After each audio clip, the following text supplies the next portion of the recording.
सभी को प्रभु आशीषित करें। आपका दिन आशीषितों में भरा रहे। यीशु राजा आप सभी को आशीषों में भरे। हम प्रभु में रहते हैं, प्रभु में जब चलते हैं तो हमें बहुत सी आशीषें प्राप्त होती हैं। हमें प्रभु बहुत से वरदान देते हैं, हमारे जीवन को सफल करते हैं। हमारे जीवन को प्रभु बहुत सी हमारे जीवन की कठिनाइयों को दूर करते हैं। बहुत से प्रभु हमारे जीवन में काम करते हैं, चिन्ह चमत्कार करते हैं।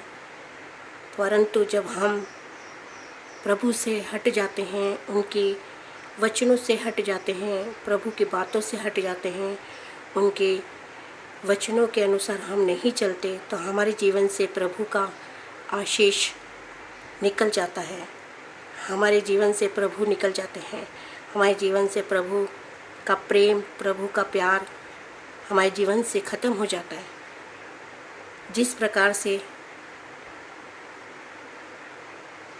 पेड़ की कहानी है जो प्रभु हमें बताता है।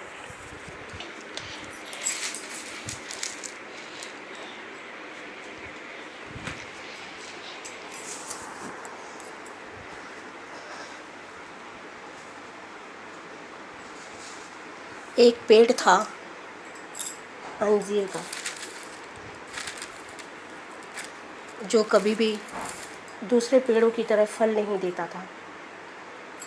एक दिन उसका मालिक आया उस पेड़ में। वो 3 साल के बाद उस पेड़ के पास आता था और अपने फलों को देखता था, और जिन पेड़ों से फल मिलते थे उसे, वो उन पेड़ों से फल ले लेता था। और एक दिन जब वो अपने पेड़ के पास आया तो उस पेड़ में एक भी फल नहीं दिखे उसे। उसने आके अपने माली को पुकारा और माली से कहा कि इस पेड़ में फल क्यों नहीं लगते? ऐसा करो कि इस पेड़ को तुम काट दो, छांट दो। माली ने उसे बोला कि हे मालिक, तू मुझे ये साल दे, मैं इसमें खाद डालूँगा, इसमें पानी डालूँगा, इसे कोशिश करूँगा कि इसमें ये पेड़ सफल होए, इसमें बहुत बीज डले, इसमें बहुत फल आए। अगर इसमें फल नहीं आएंगे अगले साल तक तो तुम इसे काट देना। लूका 13:6 में 13 के आयत में बताया गया है, हालेलुया, कि अंजीर का एक पेड़ लगाया हुआ था, सो वह उस पर फल खोजता आया पर उसे कुछ नहीं मिला। इस पर उसने माली से कहा, अब देख, मैं 3 साल से अंजीर के इस पेड़ पर फल ढूंढता आ रहा हूँ, किंतु मुझे एक भी फल नहीं मिल रहे। सो इसे काट डाल, ये धरती का यूं ही व्यर्थ क्यों करता है? माली ने उसे उत्तर दिया, हे स्वामी, इसे इस साल तक छोड़ दे, जब तक मैं इसके चारों तरफ गड्ढा खोदकर इसमें खाद डालूं। फिर यदि यह अगले साल फसल दे तो अच्छा है, और यदि नहीं दे तो तू इसे काट सकता है। इसका मतलब ये हुआ कि प्रभु यीशु भी ये बोलना चाहता है कि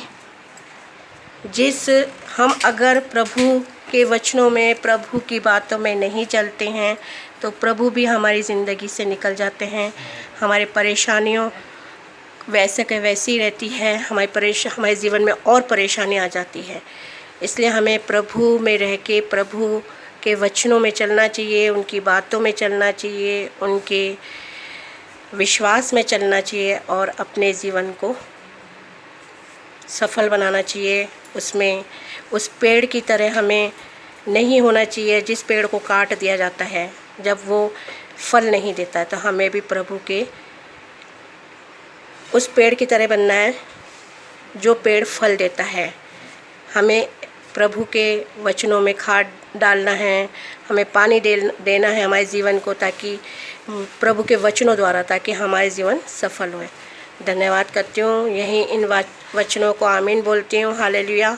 और जो भी इस वीडियो को देख रहे हैं, जो भी इस वीडियो को सुन रहे हैं, उन सभी को आशीष दे प्रभु। God bless. और प्रभु सभी को आशीष दे। धन्यवाद करती हूँ प्रभु को। धन्यवाद।